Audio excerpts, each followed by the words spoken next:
Hi friends, welcome to one day vlogs. நீங்கள் first time நம்ம சேனலை இப்போ தான் பார்க்கறதா இருந்தால் மறக்காமல் நம்ம சேனலை வந்து சப்ஸ்கிரைப் பண்ணிக்கோங்க, லைக் பண்ணிக்கோங்க, மறக்காமல் இந்த பெல் ஐக்கானையும் தட்டி விட்டுக்கோங்க. அப்போ தான் நம்ம போடுற வீடியோ உடனே உங்களுக்கு வந்து வரும். வீடியோவை கடைசி வரைக்கும் மறக்காமல் பாருங்கள் ப்ளீஸ். இப்போ பார்த்திங்கன்னா நம்ம வந்து பொங்கல் செலிப்ரேஷன் தான் வந்து பார்க்க போகிறோம். எங்களுக்கு வந்து பொங்கல் கிடையாது, எங்கள் கொழுந்தனார் பையன் வந்து இறந்துட்டாங்க, அதனால் எங்களுக்கு ஃபெஸ்டிவல் கிடையாது. அதனால் பசங்க வீட்டில் இருக்காங்க, சின்ன பிள்ளைங்க ஏமாந்து போயிடக்கூடாது அப்படிங்கிறதுக்காக தான் நான் வந்து பொங்கலே வைக்கிறேன் இன்றைக்கி. எப்போதும் இப்படி தான் பொங்கல் வைப்பேன். ஆனால் இந்த சாஸ்திர சம்பிரதாயப்படி இந்த மஞ்சள் குத்து இஞ்சி குத்தெல்லாம் பானைக்கு வந்து கட்டுவேன். நான் அதெல்லாம் எதுவுமே கட்டலைங்க, வெறும் பொட்டு மட்டும் வச்சுட்டு பானையை வச்சு பொங்கல் வைக்க போகிறேன். பொங்கல் பானை ரெடி பண்ணுறதுக்கு முன்னாடியே நான் வந்து அரிசியும் பருப்பையும் பாசிப்பருப்பையும் எவ்வளோ வேணுமோ அந்த அளவுக்கு அளந்து போட்டுட்டு நல்லா கழுவி அந்த கழனி தண்ணியை ஃபஸ்ட்டு தண்ணியை கீழே ஊற்றிடுவேன். அதுக்கப்புறம் நல்லா கழுவி அந்த கழனி தண்ணியை வந்து நான் எடுத்து வச்சுக்குவேங்க. ஏன்னா நான் பொங்கல் வைக்கிறப்ப கழனி தண்ணி மட்டும் வச்சு தாங்க வந்து பொங்கல் வைப்பேன். வேறு தண்ணி எதுவுமே நான் வந்து ஊற்றவும் மாட்டேன். இந்த தண்ணியிலேயே பொங்கல் வச்சு இறக்கிடுவேன். அதுவும் இல்லாமல் நான் இதெல்லாம் ரெடி பண்ணிட்டு வரதுக்குலாம் அந்த அரிசி வந்து நல்லாவே சூப்பராக ஊறிடும். அதனால் ரொம்ப சீக்கிரமாக வந்து நான் பொங்கலும் வச்சுருவேங்க. அடுப்புக்கும் பானைக்கும் பொட்டு வச்சுட்டு அடுப்பை பற்ற வச்சு டம்ளரில் வந்து பால் வந்து பச்சை பாலாக எடுத்து நான் பானையில் ஊற்றிடுவேன். அந்த பால் பார்த்திங்கன்னா இப்போ வெண்பொங்கலுக்கு நிறையாவும் சர்க்கரை பொங்கலுக்கு கம்மியாகவும் தான் ஊற்றுவேன். அது நான் இப்போ நல்லா பால் வந்து கொதித்து வந்தோடனே இந்த கழனி தண்ணி இருக்குல்ல, அந்த கழனி தண்ணியை வந்து நான் அதில் ஊற்றிடுவேன். இதில் வந்து எனக்கு அரைப்பானைக்கு அளவுக்கு தான் பொங்கல் வரும், அதனால் அரைப்பானைக்கு அளவுக்கு தான் ஊற்றுவேன். அதுவும் வந்து பார்த்திங்கன்னா இந்த கொதித்து நுர வந்து நிற்கிறது வந்து மேலே வரைக்கும் பொங்கி வந்து நிற்கும், பார்க்கவும் அழகாக இருக்கும். எனக்கு வலிஞ்சு வந்து ஊற்றாதுங்க, கரெக்டாக அதுக்குள்ளேயே பொங்கிடும். மிஞ்சி போனால் அதுக்கு பானைக்கு நேராக வந்துடும். இப்போ வந்து பொங்கிருச்சு. பொங்கினதுக்கப்புறம் நான் அரிசியை வந்து போட்டுட்டேன். அரிசி வந்து ஏற்கனவே நான் வந்து கழுவிட்டனால அது ரொம்ப ஊறி சூப்பராக இருந்துச்சு. டக்கு டக்குன்னு வெந்துடும். 1/2 hour ஒரு 20 minutesலேயே நம்ம வந்து இந்த பொங்கலை வச்சிடலாங்க. ஏன்னா அரிசியும் பருப்பும் ஊறிடுச்சு. ரெண்டுத்துக்கும் ஒரே டைம்லேயே பொங்கிட்டனால நான் சக்கரை பொங்கலுக்கும் வெண்பொங்கலுக்கும் அதுக்கான அரிசி தனித்தனியாக எடுத்து வச்சுருந்தேன். அதுக்கானது வந்து எடுத்து போட்டுட்டேங்க. போட்டதுக்கப்புறம் வெந்துருச்சு. வெந்ததுக்கப்புறம் பார்த்திங்கன்னா இதுக்கு சக்கரை பொங்கலுக்கு தேவையான வெல்லமும் தேங்காயும் வந்து திருப்பி வச்சுக்கிட்டேங்க. வெல்லத்தை நல்லா உடச்சி வச்சுக்கிட்டேன், அது நல்லா ரெடி பண்ணி வச்சுக்கிட்டேங்க. அதுக்கப்புறம் பார்த்திங்கன்னா வெண்பொங்கலுக்கு வந்து உப்பு போட்டுக்கிட்டேன். கடைசியாக தாங்க உப்பு போடுவேன், முன்னாடியே உப்பு போட மாட்டேன். அதேமாதிரி சக்கரை பொங்கலுக்கும் கொஞ்சமாக வந்து உப்பு போட்டு ரெண்டுத்தையும் வந்து கிண்டி விட்டாச்சுங்க. கிண்டி விட்டதுக்கப்புறம் வெண்பொங்கலுக்கு வந்து முந்திரி பருப்பு மட்டும் போட்டால் போதும், அதனால் அதை வந்து நிப்பாட்டிட்டு சக்கரை பொங்கலுக்கு வந்து வெல்லத்தை நல்லா உடச்சி அதுக்குள்ளார போட்டு ஏலக்காயும் போட்டு நல்லா கிண்டியாச்சுங்க. கிண்டினதுக்கப்புறம் பார்த்திங்கன்னா நல்லா ரெடி ஆயிடுச்சு. தலை சாப்பாடு ரெடி ஆயிடுச்சு. அதுக்கப்புறம் பார்த்திங்கன்னா முந்திரி பருப்பு ரெண்டுத்தையும் வறுத்து இது சக்கரை பொங்கலுக்கு தனியாக வெண்பொங்கலுக்கு தனியாக வறுத்து தனித்தனியாக போட்டாச்சுங்க. ஏலக்காயை போட்டு ஒரு வழியாக நம்ம வந்து பொங்கலை வந்து நிப்பாட்டியாச்சுங்க. அதுக்கப்புறம் பார்த்திங்கன்னா காய்கறி தாங்க. காய் பார்த்திங்கன்னா நாங்கள் ஒரு 7 வகையான காய் வந்து வச்சுருக்கேங்க. அது வந்து 2 வகையான அவரை, அப்புறம் கத்திரிக்காய், வாழைக்காய், உருளைக்கிழங்கு, அப்புறம் மொச்சக்காய், அப்புறம் வந்து சக்கரவள்ளி கிழங்கு. இது மட்டும்தான் நாங்கள் வந்து காயில் போடுவோம். வேறு எந்த காயும் நாங்கள் போட்டு வைக்க மாட்டோம்.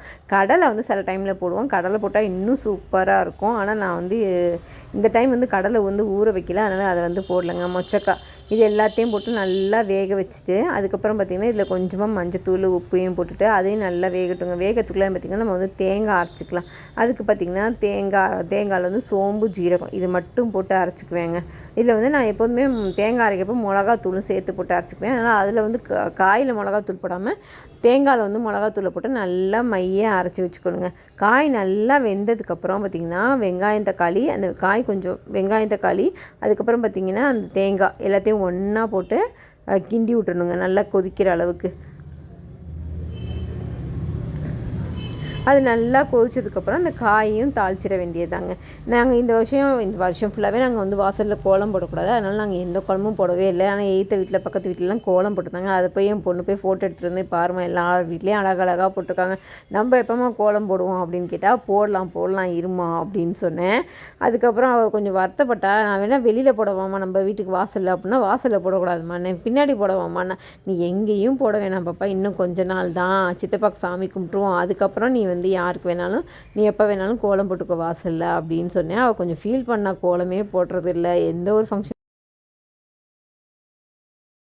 ஃபீல் பண்ணாதம்மா அப்படின்னு சொல்லி அவளை சமாதானப்படுத்திட்டு அப்புறம் வந்து பொங்கல் வந்து நெய்யெல்லாம் ஊற்றி கிண்ட வேண்டியது இருந்துச்சுங்க. நல்லா போட்டு கிண்டிட்டேன்.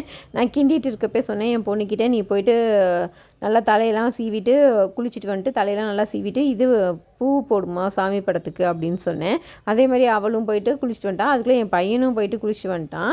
2 பேரும் குளிச்சுட்டு வந்துட்டாங்க. அவன் வழக்கம் போல் டிவி பார்க்க ஆரம்பிச்சிட்டான். இவளை வந்து நான் போய் விளக்குக்கு பூவெல்லாம் போட்டுட்டு எல்லா சாமி படத்துக்கும் பூ போட்டு வாசல்லையும் பூவை போட்டுருமா அப்படின்னு சொன்னேன். அவள் அதே மாதிரியே வாசல் சாமி படத்துக்கு அப்புறம் அவங்க அப்பாயி தாத்தா படத்துக்கு எல்லாத்துக்கும் பூவை போட்டாங்க. போட்டுட்டு விளக்கேற்றி வச்சுட்டான். அப்புறம் சூடம் ஊதுபத்தி சூடம் வந்து காட்டக்கூடாது, ஊதுபத்தியும் சாம்பிராணியும் காட்டுமா அப்படின்னு சொன்னேன். நானே காட்டுறேம்மா அப்படின்னு சொன்னால் சரிம்மா காட்டுமா அப்படின்னு சொன்னேன். அப்புறம் பார்த்திங்கன்னா அவளே வந்து வீடு ஃபுல்லாக வந்து ஊதுபத்தியும் கம்ப்யூட்டர் சாம்பிராணியும் ஃபுல்லாக காமிச்சாங்க.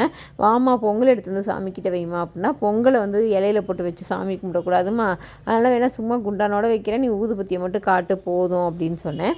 அப்புறம் சரின்னு குண்டானோட தூக்கி நெய்யை போட்டு கிண்டி கொண்டு வந்து அங்கே வச்சாச்சுங்க. அப்புறம் எல்லோரும் ஃபேமிலியாக சேர்ந்து நாங்கள் வந்து சாமி கும்பிட்டோம். ஆனால் எப்போதும் ரொம்ப கிராண்டாக சாமி கும்பிடுவோம். இன்றைக்கி அந்தளவுக்கு எதுவுமே இல்லை, சும்மா ரொம்ப சிம்பிளாக இருந்துச்சு. தேங்காய்லாம் உடைக்கக்கூடாது, சூடவங்களாம் காட்டக்கூடாதுன்றனால எதுவுமே செய்யலைங்க. சும்மா விளக்கையே மட்டும் தொட்டு கும்பிட்டுட்டு சாமி கும்பிட்டுட்டோம். அப்புறம் எல்லோரும் சாமி கும்பிட்டோங்க. என் பையன் பார்த்திங்கன்னா பின்னாடி தண்டால் எடுக்கிற மாதிரி எடுத்துகிட்டு இருந்தான். என் ஹஸ்பண்ட் பார்த்திங்கன்னா அந்த இடத்துல நின்றுட்டு என் பையன் ஆசீர்வாதம் வாங்குறான் பாரு அப்படின்னு சொல்லி காமெடி பண்ணிகிட்டு இருந்தார். அவன் நான் எங்கப்பா ஆசீர்வாதம் வாங்கினேன்னு, நல்ல நாள் அதுவுமா பெரியவங்க காலில் விழுந்து ஆசீர்வாதம் வாங்கிக்கடா, ரொம்ப நல்லதுடா அப்படின்னாரு. அதெல்லாம் பின்னாடி பார்த்துக்கலாம்ப்பா, இப்போ வேணாம்ப்பா அப்படின்னு ஒரு டைலாக் விட்டான். அப்புறம் எல்லோரும் விழுந்து கும்பிட்டுட்டு சாப்பிட வந்துட்டோங்க.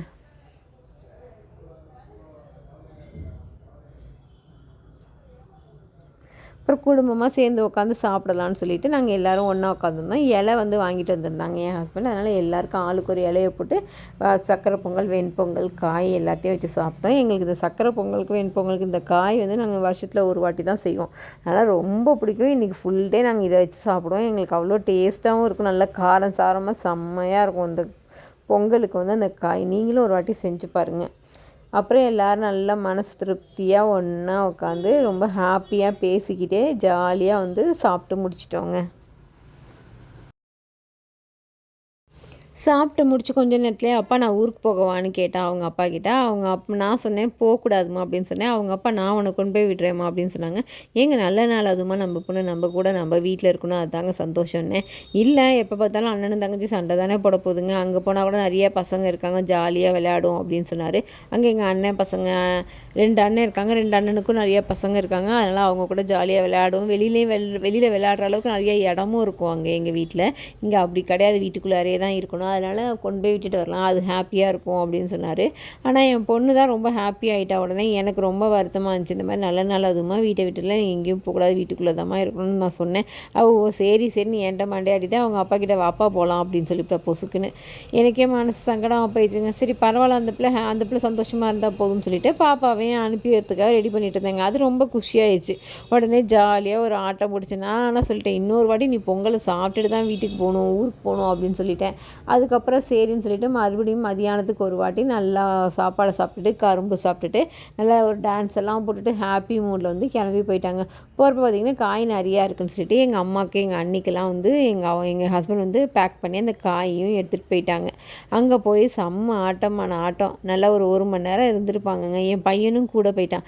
செம்ம ஜாலியாக போய் விளையாண்டுட்டு இருந்தாங்க. விளையாண்டுட்டு கிளம்ப போகிறப்ப பார்த்திங்கன்னா எங்கள் அண்ணன் பையன் நானும் வரேன் அப்படின்னு சொல்லிட்டான். அவன் அழுகுறானேன்னு சொல்லிட்டு அவனை வந்து சொல்கிறப்பே சொல்லி தான் கூப்பிட்டுதாங்க, நீ இருக்க மாட்டேடா, நீ இல்லை மாமா நான் அழுக மாட்டேன், நான் இருக்கிறேன், நான் வந்து வரேன்னு சொல்ல மாட்டேன், அம்மா அப்பாவை பார்க்குறேன்னு சொல்ல மாட்டேன்னு சொல்லிட்டு ஹாப்பியாக கிளம்பி வந்தாங்க. வந்தவன் நல்லா ஜாலியாக தான் விளையாண்டுட்டு இருந்தாங்க. துப்பாக்கி வச்சுட்டு மாஸ்க் வச்சுட்டு செம்ம ஜாலியாக விளையாண்டுட்டு இருந்தாங்க. ஆனால் நேரம் ஆக ஆக அம்மாட்ட போகிறேன் அப்பாட்ட போகிறேன்னு ஒரே அழுவையான அழுக. நானும் சமாதானப்படுத்தி பார்த்தேன், என்னால் முடியல, இருடா நைட்டு சப்பாத்தியெல்லாம் சாப்பிட்டுட்டு போகலாம், வெயிட் பண்ணுறா தம்பின்னா. இல்லை எங்கள் அம்மாவே சப்பாத்தி செய்வாங்க, நான் ஊருக்கு போகிறேன் அப்படின்னு சொல்லி எங்கள் அண்ணங்கிட்ட வந்து பேசினான். எங்கள் அண்ணன் அதெல்லாம் முடியாது, நீ அங்கேயே இரு, இங்கே போலீஸ்காரங்களாம் இருக்காங்க அப்படின்னு சொல்லிட்டாங்க. உடனே மாமா ஊருக்கு போகிறேன் மாமான்னு என் ஹஸ்பண்டை கட்டி பிடிச்சிட்டு அழுவ ஆரம்பிச்சிட்டான். அப்புறம் சரின்னு சொல்லி அவனை சமாதானப்படுத்திட்டு அவனை பாதி தூரம் வாடா, இவர் பாதி தூரம் வருவார்னு சொல்லி பாதி தூரத்தில் கொண்டு போய் அவனை இறக்கி விட்டுட்டு வந்துட்டாங்கங்க. ஊருக்கு கூட்டிகிட்டு போகிறேன்னு சொன்னோடனே தான் திருப்பி அவன் ரொம்ப ஜாலியானான். நான் அத்தையெல்லாம் அழுகுறாங்க பாருடா, நீ ஊருக்கெலாம் போவேணாண்டா, நீ இங்கே இருடா அப்படின்னு சொல்லி என்னென்னமோ சமாதானப்படுத்தி பார்த்தோங்க. அவன் இருக்க மாட்டேன், என்னை ஊரில் கொண்டு போய் விடுங்க அப்படின்னு சொல்லி ஒரே அழுகையான அழுக. அவங்க அப்பாவும் ஃபோனில் திட்டான் அவனை. அதெல்லாம் அவன் ரொம்ப ஃபீல் பண்ண ஆரம்பிச்சா. சரி நைட்டெல்லாம் நம்மளை ரொம்ப போட்டு தொந்தரவு பண்ணிட்டான், நான் என்ன பண்ணுறது, திடீர்னு அம்மா வேணும் அப்பா வேணும்ன்ட்டு, அதனால் நான் கொண்டு போய் விட்டுட்டு வந்துடுறேன் அப்படின்னு சொல்லிவிட்டு அவங்க கொண்டு போய் விட்டுட்டு வந்துட்டாங்க. பாவம் அவருக்கு தான் 2-3 அலைச்சல். ஃபஸ்ட்டு போயிட்டு திருப்பி கூட்டிகிட்டு வந்துட்டு திருப்பி விட்டுட்டு வந்துட்டு இவன் இருக்கிறேன்னு சொன்னனால தான் விட்டுட்டு வந்தாங்க. அப்புறம் பார்த்தா இவன் வந்து ஸ்நாக்ஸ் சாப்பிட்றதுக்காக தான் எங்கள் வீட்டுக்கு வந்திருக்காங்கிறது அப்புறம் தான் எங்களுக்கு தெரிஞ்சிச்சு. ஸ்நாக்ஸ்க்காக வேண்டி ஜாலியாக இருக்கும்னு சொல்லிவிட்டு எங்கள் வீட்டுக்கார் கூட கிளம்பி வந்திருக்கிறான். அப்புறம் அவனை போய் விட்டுட்டு வந்தாங்க. அப்புறம் வாங்கின காலிஃப்ளவர் காய் வாங்கிட்டு வந்ததில் இருந்துச்சுங்க. சரி நம்ம அவங்க வரத்துக்குள்ளே நம்ம போய் காலிஃப்ளவரில் வந்து 65 மாதிரி போட்டு வச்சிடலாம் அப்படின்னு சொல்லிட்டு டீயும் 65யும் நான் வந்து ரெடி பண்ணி வச்சுருந்தேங்க. அப்புறம் என் பையன் வந்தோடனே வந்துட்டு டீயும் 65யும் வந்து சாப்பிட்டு முடிச்சிட்டாங்க. அப்புறம் படிடா பொங்கல் அதுவுமா அப்படின்னு சொன்னேன். அம்மா சும்மானு இருமா, இன்றைக்காச்சும் கொஞ்ச நாள் ரெஸ்ட்டு விடுமா எனக்கு அப்படின்னா. ஏன்டா எல்லா நாளுமே முக்கால்வாசி நாள் ரெஸ்ட்டில் தான்டா இருக்க நீனு, உனக்கு எக்ஸாம் ஸ்டார்ட் ஆயிடுச்சு, அதனால் படிடா அப்படின்னு சொன்னேன். ஆனால் அதெல்லாம் எதுவுமே காதில் வாங்கிக்காமல் வழக்கம் போல் டிவி ஃபோனுன்னு ஜாலியாக இருந்தார் ஐயா. எப்படியோ எங்கள் டே வந்து இன்றைக்கி இப்படி தாங்க போச்சு. உங்களுக்கு வந்து எப்படி இருந்துச்சுன்றதை கீழே கமெண்ட்டில் சொல்லுங்கள். எங்கள் சேனல் உங்களுக்கு பிடிச்சிருந்தா மறக்காமல் எங்கள் சேனலை வந்து சப்ஸ்கிரைப் பண்ணுங்கள், லைக் பண்ணுங்கள், ஷேர் பண்ணுங்கள், கீழே வந்து கமெண்ட் பண்ணுங்கள். வீடியோவை எண்டு வரைக்கும் பார்த்ததுக்கு உங்கள் எல்லாருக்கும் ரொம்ப ரொம்ப தேங்க்ஸுங்க. மறக்காமல் எங்கள் சேனலை வந்து சப்ஸ்கிரைப் பண்ணி எங்களுக்கு சப்போர்ட் பண்ணுங்கள் ப்ளீஸுங்க.